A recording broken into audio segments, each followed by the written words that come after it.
Un cours en miracles, version intégrale, chapitre 1.2. La signification des miracles. 2. Révélation, temps et miracles. La révélation induit une suspension complète mais temporaire du doute et de la peur. Elle reflète la forme originelle de communication entre Dieu et ses créations, qui implique le sentiment de création extrêmement personnel parfois recherché dans les relations physiques. L'intimité physique ne peut l'atteindre, toutefois, les miracles sont authentiquement interpersonnels, et il en résulte une véritable intimité avec autrui. La révélation t'unit directement à Dieu. Les miracles t'unissent directement à ton frère. Ni l'un ni l'autre n'émane de la conscience, mais c'est là que l'expérience des deux est faite. La conscience est l'état qui induit l'action, bien qu'elle ne l'inspire pas. Tu es libre de croire ce que tu choisis de croire, et ce que tu fais témoigne de ce que tu crois. La révélation est intensément personnelle et ne saurait être traduite de façon signifiante. C'est pourquoi toute tentative pour la décrire en mots est impossible. La révélation n'induit que l'expérience. Les miracles, par contre, induisent l'action. Ils sont plus utiles maintenant à cause de leur nature interpersonnelle. Dans cette phase d'apprentissage, il est important de faire des miracles parce que la délivrance de la peur ne peut pas être imposée. La révélation est littéralement ineffable parce que c'est l'expérience d'un amour ineffable. La révérence devrait être réservée pour la révélation, à quoi elle s'applique parfaitement et correctement. Elle ne convient pas au miracle parce que l'état de révérence est adoratif, ce qui suppose qu'un être d'un ordre inférieur se tient devant son Créateur.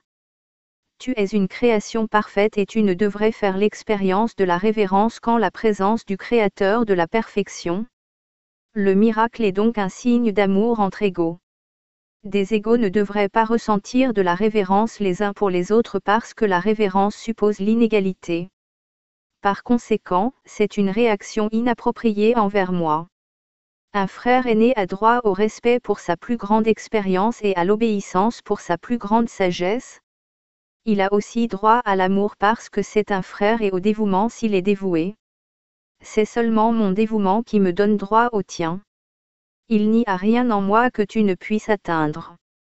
Je n'ai rien qui ne vienne de Dieu. La différence entre nous maintenant, c'est que je n'ai rien d'autre. Cela me laisse dans un état qui n'est en toi que potentiel. Nul ne vient au Père que par moi, ne signifie pas que je sois en aucune façon séparé ou différent de toi, excepté dans le temps, et le temps n'existe pas réellement. Cet énoncé est plus significatif si on l'applique à un axe vertical plutôt qu'horizontal. Tu te tiens au-dessous de moi et je me tiens au-dessous de Dieu. Dans le processus d'ascension, je suis plus haut parce que sans moi la distance entre Dieu et l'homme serait trop grande pour que tu puisses l'embrasser.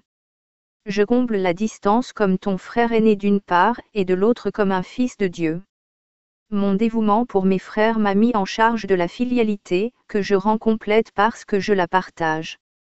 Cela peut paraître contredire l'énoncé, moi et le Père nous sommes un, mais il y a deux parties à cet énoncé en reconnaissance du fait que le Père est plus grand.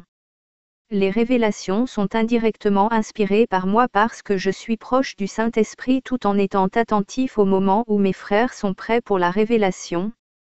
Je peux ainsi leur apporter d'en haut plus qu'ils ne peuvent attirer vers eux-mêmes d'en haut. Le Saint-Esprit est le médiateur de la communication supérieure à inférieure, gardant ouvert pour la révélation le canal direct de Dieu à toi. La révélation n'est pas réciproque. Elle va de Dieu à toi, mais point de toi à Dieu. Le miracle minimise le besoin de temps. Sur le plan longitudinal ou horizontal, la reconnaissance de l'égalité de tous les membres de la filialité semble comporter un temps presque interminable.